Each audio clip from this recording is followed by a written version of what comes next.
Explanation, that old game machine must have electrocuted all of us, and now we're all...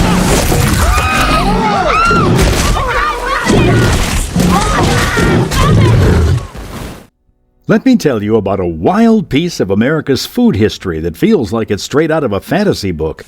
Back around 1910, America had this big problem called the meat question. Basically, people were eating meat faster than farmers could supply it. And guess what? Some folks started thinking about eating dogs. But then two guys came along with an unconventional idea straight out of an adventure story. What if we eat hippos instead? These two adventurers, Frederick Russell Burnham and Fritz Duquesne, embodied the spirit of adventure novel protagonists. Their daring plan involved importing hippos to America, letting them live in the rivers, and then, boom, we got a new meat source. They even went as far as drafting the American Hippo Bill. Burnham was the kind of guy who inspired the Boy Scouts, a real-life Indiana Jones, and Duquesne, well, he was the sort of fellow you'd expect to see in a movie about daring escapades. Their strategy was rather clever. They capitalized on the fact that hippos have an appetite for eating water hyacinth, a plant that was causing river congestion. By allowing the hippos to feed on this vegetation, they proposed that the hippos themselves could become a viable food source, likening their taste to lake cow bacon, a blend of pork and beef flavors. Congressman Robert Broussard and even former President Theodore Roosevelt supported the idea, considering it a viable solution. The concept garnered significant attention from the media as well. Advocates of the idea believe that introducing hippos could not only provide a novel food source, but also assist in eradicating the troublesome water plants in the South. But as with any wild idea, there were some big challenges. Hippos are huge, territorial, and not the easiest animals to just have wandering around. Plus, that water plant they were supposed to eat wouldn't be enough to keep them fed. Hippos eat a lot, like 100 pounds of plants a day. And what goes in must come out, right? This means the places where hippos hang out in the water get filled with their waste, creating what some scientists call metaguts. These places in the water are like community digestion areas packed with bacteria and microbes that break down the waste. Despite a lot of people liking the idea at first, the U.S. Congress never approved the plan to bring hippos over and farm them. They were worried about the hippos being aggressive and the fact that water hyacinth wouldn't cut it for their diet. Plus, having big, unpredictable animals near people seemed like a bad idea. In the end, there were no hippos added to America's landscapes.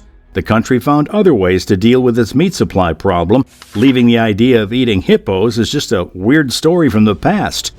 Yet it's a reminder of how creative and just a bit crazy people can get.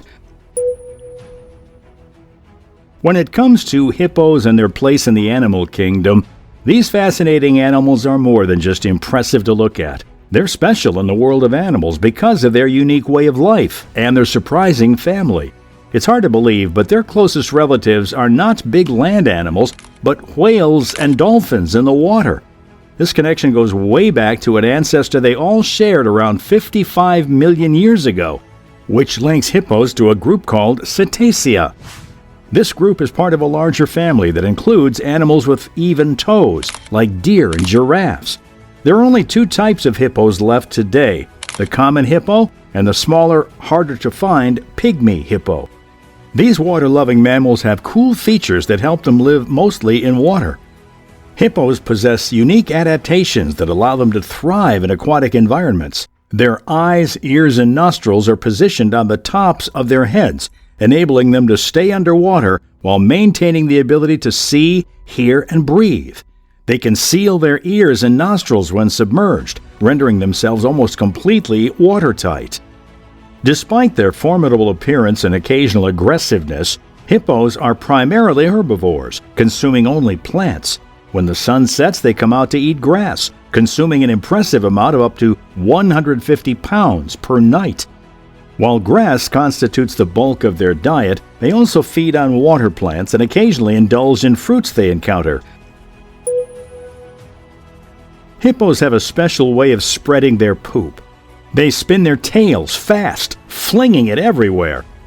This isn't just about making a mess. Both male and female hippos do this for communication, and sometimes males even have poop spraying contest to show who's boss. Now let's talk deeper about why Hippos Feces was really a serious case in our story.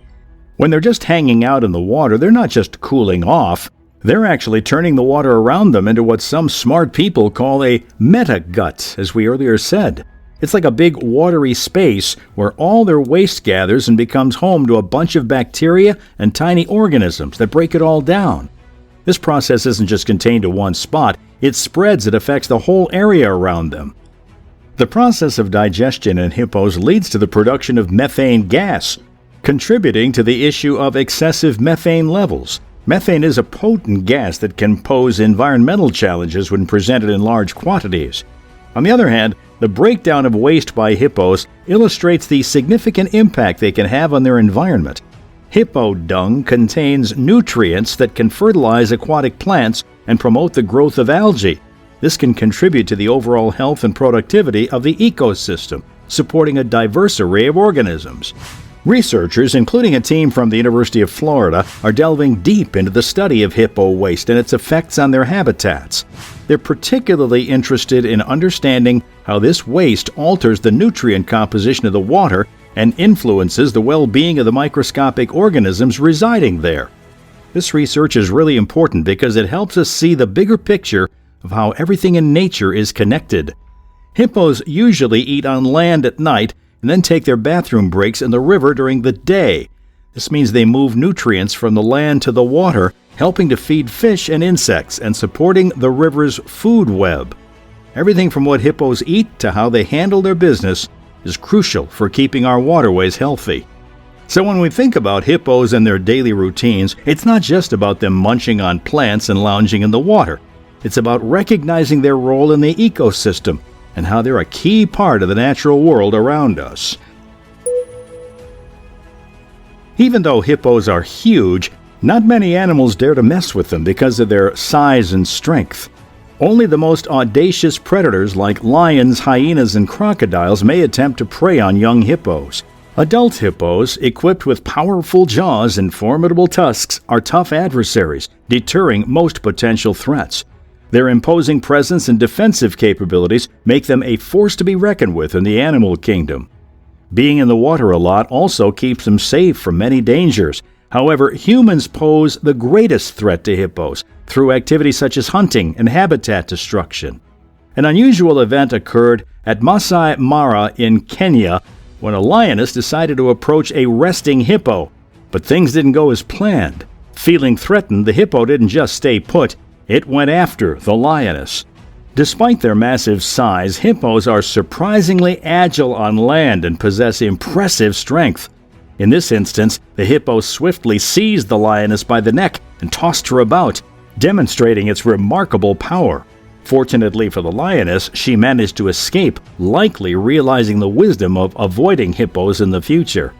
In another spot, up in the water-rich areas of northern Botswana, a group of male lions needed to cross a waterway, but found their path blocked by a very possessive hippo. Hippos can move fast in water, much to the surprise of many, including these lions. As they tried to cross, the hippo charged at them, sending one lion running while the others tried to deal with the grumpy giant. In the end, the lions managed to get away unharmed. This just goes to show that even top predators like lions would rather not mess with hippos, known for their aggressive turf defense. Now on to the dangers hippos can pose to humans.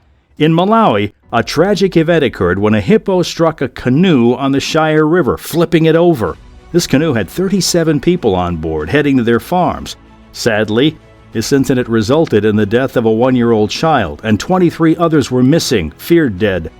This unfortunate event highlights the risk when people enter hippo territories. 1-year-old child dead, 23 missing after hippopotamus capsizes canoe in Malawi. But it's not just in Malawi where hippos can be a threat.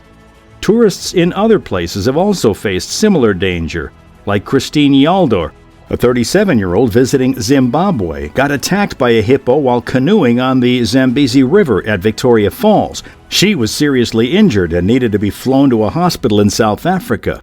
This attack happened when Christine and her husband got too close to the hippo, maybe without realizing it was there. Officials from the Zimbabwe National Park and Wildlife Management Authority remind us that hippos, calm as they may look, are wild animals and can be very dangerous. They warn that people should keep their distance.